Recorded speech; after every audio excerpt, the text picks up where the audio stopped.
네, 마켓 키워드입니다. 우리자산운용의 김학주 상무 나와 있습니다. 안녕하십니까? 네, 안녕하십니까? 자, 전 세계적으로 보게 되면은 이 채권보다는 주식의 투자 수익률이 좋다 이런 이야기들이 많이 나오면서 주식시장으로 자금이 많이 이동해 가는데요. 이제 자금이 본격적으로 주식시장으로 유입이 되는 것인지 글로벌하게 봤을 때는 어떻게 판단해야 됩니까? 네, 지난 4년 동안 이제 돈을 계속 풀었지 않습니까? 그 돈들이 처음에는 우량 채권 쪽으로 많이 갔었죠. 그러다가 위험 회피 현상이 조금씩 누그러들면서 고금리 채권, 그러니까 정크본드 쪽으로 많이 왔었거든요. 그러니까 아시아 정크본드 같은 경우도 작년 상반기에는 그 스프레드가 한 15% 정도가 됐었는데 지금은 한 9에서 10%로 떨어졌어요. 그 얘기는 정크본드 가격이 그만큼 올랐다는 얘기죠. 그러니까 돈이 그쪽으로 많이 갔었는데 최근에는 그쪽도 이제 정점을 지나서 슬슬 떨어지는 것 같아요. 그러니까 그만큼 돈들이 고금리 채권 쪽에서 주식 쪽으로 기웃기웃하는 거죠. 뭐 이렇게 보면은 좀 돈이 조금씩 도는 거 아닌가 이런 생각이 들고, 유럽 같은 경우도 이제 그 LTRO라고 장기 저리로 빌려준 그런 자금들이 은행들이 먼저 갚겠다. 그만큼 돈 구하기가 쉽다. 뭐 이렇게 얘기를 하고 있고, 또 이제 그 유럽에서 이탈했던 자금들도 슬슬 회귀를 하면서 유로화가 강세로 가지 않습니까? 이렇게 이제 돈이 돌게 된 이유가 뭘까? 이렇게 안심하게 되는 이유가 뭘까? 이렇게 보면은 아직 소비가 회복된 건 아닙니다. 그렇지만 그 단초를 제공했던 게 이 에너지 가격의 하락이 아니었었나. 그러니까 미국이 이 쉘가스 혁명이라고, 그래서 이 가스나 에너지 쪽을 아주 폭발적으로 생산을 하다 보니까 그 가격이 좀 떨어지고요.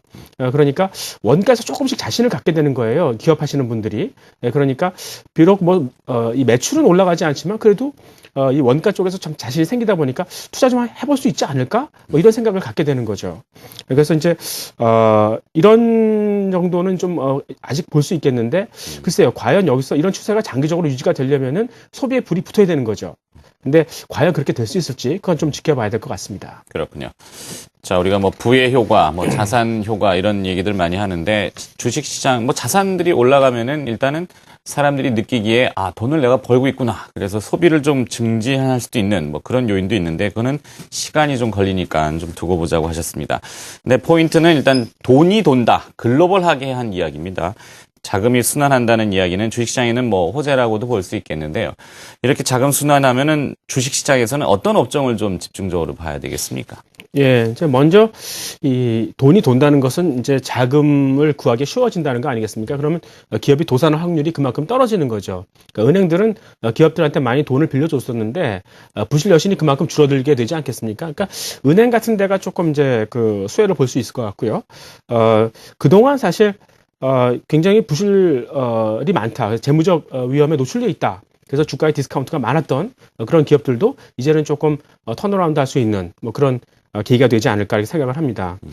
또한 이제 자금이 원활하지 않아서 이 발주가, 그러니까 주문을 내지 못했던 것들이 꽤 있거든요. 그러니까 대표적인 예가 이제 이 동남아나 남미 쪽이에요. 여기는 돈이 별로 없었기 때문에 그러니까 자금 조달을 잘 못했던 작년 같은 경우에는 거의 이 발전 수요는 많았지만 그 발전소를 짓는 데 필요한 그런 자금들을 구하지 못했었거든요.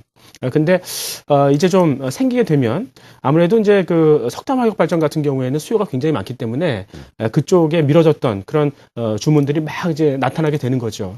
그래서 사실 건설 업종 같은 경우도 그냥 무작정 다 좋은 게 아니라, 그러니까 중동 쪽에 이제 그 익스포저를 갖고 있는 데는 별로 좋을 건 없을 것 같고요. 동남아나 남미 쪽에서 결국 이러한 미뤄졌던 발주를 많이 받을 수 있는 그런 건설사들한테 좀 관심을 가져야 되지 않을까 생각하고 있고요. 한편 이제 원자재 같은 거, 커머더티 같은 것도 그동안은 계속 이제 돈을 뿌렸지 않습니까? 또 이제 최근에는 FOMC에서 매월 850억 불의 그 자산을 매입하는 그 양적 완화를 계속 유지한다고 그러지 않습니까? 그러니까 돈은 계속 풀어대는데 이게 슬슬 돌기까지 하거든요. 그러니까 이 커머더티 가격도 조금씩 들썩일 수 있는 그거 좀 지켜볼 만 하겠습니다. 네. 자, 요즘 우리나라 주식시장을 보게 되면은 참 속상합니다. 글로벌 주식시장은 상당히 강하다는 속보도 많이 들어오는데, 그래서 뭐 뉴욕 증시가 이제 전 최고치에 도달을 이제 또 근접하고 있는데, 그러면 아침에 우리나라 시장 보면은 상승을 좀 기대했다가 여지없이 장 중반에는 또 실망감으로 다가오는데요. 이런 현상들이 왜 나타나는 걸로 보십니까? 글쎄요, 이제 그야말로 디커플링이죠. 이제 1980년대 이후로 이제 글로벌라이제이션, 그래가지고 세계의 어떤 그 경제라든가 증시가 모두 동조화되는 그런 현상들이 있었지 않습니까? 근데 이제는 바야흐로 그런 것들이 깨지고 내가 다른 나라의 것 일자리를 좀 뺏어와야겠다. 그러니까 환율 전쟁이라는 게 그런 의미라고 말씀을 드렸었는데요. 이런 환경에서는 가장 희생양이 될 수 있는 게 한국 아니겠습니까? 그러니까 일단 한국을 좀 팔고 보는 거죠. 어떤 사람들 일본 사고 한국 팔고 뭐 이렇게 얘기가 되기 때문에 어쩔 수 없는 것 같아요. 근데 보다 좀 더 큰 그림은 자금이 채권 시장에서 주식 시장으로 넘어오고 있으니까 국내 투자자들 같은 경우에는 그래도 주식이 좀 더 낫지 않는가. 뭐 이렇게 생각해 볼 수가 있겠습니다. 특히 이제 외국인 그 매수세 덕분에 버티던 그런 국내 채권 가격도 조금씩 떨어지기 시작하거든요. 그러니까 이제 정부가 그 한국형 토빈세라고요. 그러니까 결국 단기 외환 차익에 대해서 이제 과세를 하는 거죠.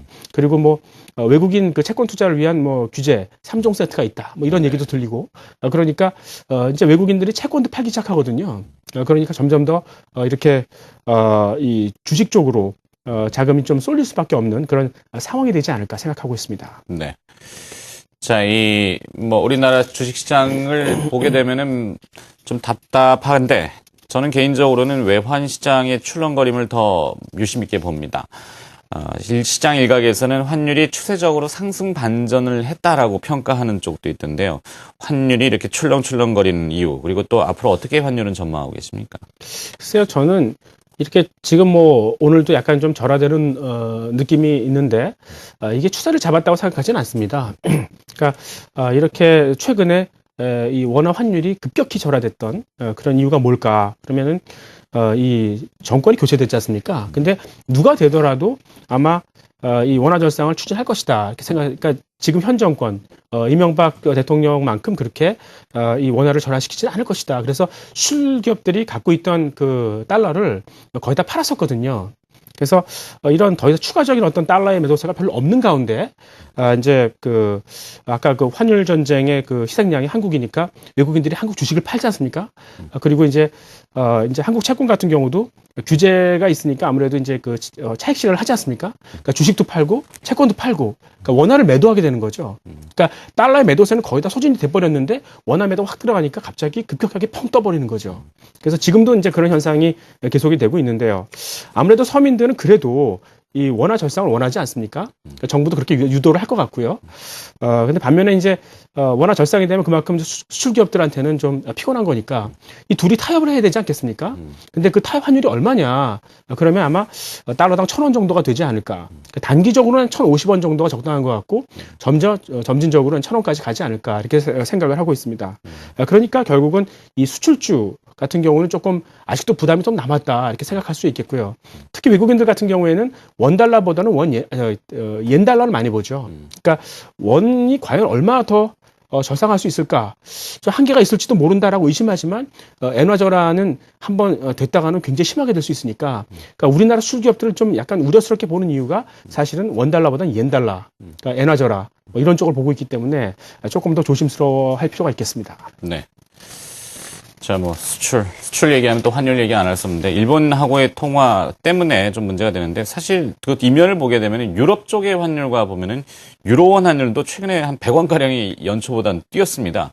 그러니까 유럽 차들하고 경쟁할 때는 우리나라가 또 경쟁력 우위에 있기 때문에 좀 환율은 좀 다각한 측면으로 봐야 될 것 같고요. 자, 요즘 그 호주의 광산 붐 때문에 그 시드니인가요? 주택 가격이 폭등했다 이런 이야기들 들리고 있는데 원자재 가격도 좀 들먹들먹거리고 있습니다. 특히 석탄 가격 같은 경우도 반등한 이후에 횡보하고 있는데 이 앞서 자금이 순환하게 되면은 커머더티라고 하는 원자재 쪽 시장도 일부 각광을 받지 않겠습니까? 원자재는 어떻게 또 보십니까? 그러니까 저는 전반적으로 최근에 원자재 가격이 약간 상승세에 있죠. 그 중에서도 이제 석탄 가격 많이 눌렸지 않습니까? 이게 반등할 건가에 대해서 이제 관심이 많은 거죠. 근데 유럽에서 이제 원자력을 잘 안 쓰잖아요. 그러니까 당연히 전기료는 올라가겠죠. 그래서 가계 전기요금에다가 이 썰차지 그러니까 부가요금을 더 붙이거든요. 그러니까 이제 독일 같은 경우는 전기요금이 가정 전력 요금이 한 10%는 올라갔어요. 그러니까 불만이 많죠.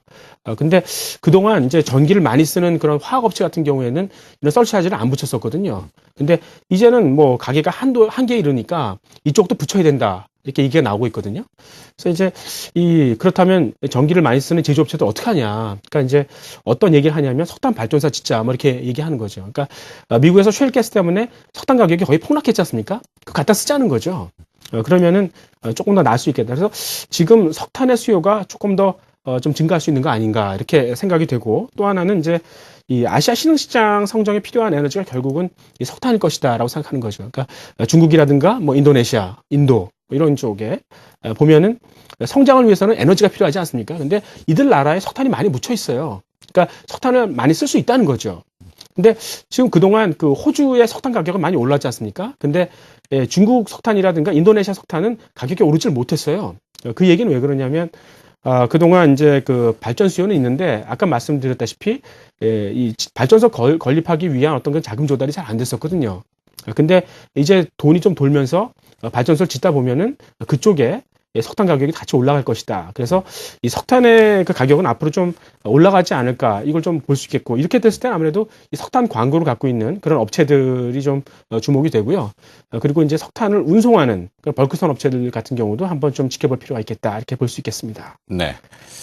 자, 뭐 증시의 여러 가지 현상 중에 우리가 많이 집중해서 사람들이 보는 쪽은 오히려 시세가 그때는 늦어지고 보지 않고 조용하게 있을 때 그래서 격언에 뭐 이 시세의 기회는 소녀처럼 조용히 다가왔다 바람처럼 사라진다 그러는데요. 2013년도에 주목하지 않았던 업종 중에 이 제지 업종이 은근히 또 시세를 많이 받았던 모양이에요. 제가 보니까 주택용 목재인 럼버 가격이 뛰면서 펄프 가격도 뛴 것 같은데 이 제지 업종은 어떻게 봐야 됩니까? 글쎄요, 뭐 이제 제조업종에 대해서 이제 턴어라운드 스토리가 있다, 뭐 이렇게 얘기를 하는 것 같은데 그 시장에서 얘기하는 주된 내용을 보면은 남미의 그 이 펄프를 만드는, 그러니까 그 종이의 원료가 펄프 아니겠습니까? 근데 펄프를 생산하는 업체들이 많이 생길 것이다. 그래서 펄프 가격이 떨어질 것이다. 원가가 떨어지니까 더 좋을 것이다. 뭐 이렇게 생각을 하는 것 같아요. 근데 저는 그렇게 생각하지는 않습니다. 그러니까 지금 그 남미의 그 펄프 생산업체들이 설비를 늘리는 이유가 뭐냐면 펄프의 수요가 앞으로 늘어날 거라고 생각하는 거죠. 그러니까 중국에 여지껏 한 가정당 아이 하나만 낳았었는데 이제 둘, 셋 낳게 이제 촉진한다고 그러지 않습니까? 그러니까 이제 기저귀가 많이 필요할 거 아니겠습니까? 여성들도 생리대를 많이 쓰지 않습니까? 그러니까 결국은 이 펄프의 수요가 늘어날 것이다. 과연 펄프 가격이 떨어질까? 여기에 의심을 가질 수가 있는 거죠. 근데 우리나라 제조업체들은 중국에 못 들어가요. 경쟁이 안 되거든요. 그러니까 중국의 늘어난 수요는 향유를 못하고 결국 상승하는 이 펄프 가격 피해만 보게 되는 거죠. 특히 이제 요즘에 모바일 기기들이 많이 늘어나지 않습니까? 그러니까 결국은 이제 종이의 수요가 그만큼 줄어드는 거 아니겠어요? 그래서 결국은 이 제조업체는 그렇게 썩 좋지 못하겠다 이런 생각은 하는데 다만 이제 골판지 업체들 같은 경우에는 한번 원화절상의 수혜주가 아닐까. 그러니까 골판지의 그 원료는 이 펄프가 아니라 이 폐지예요.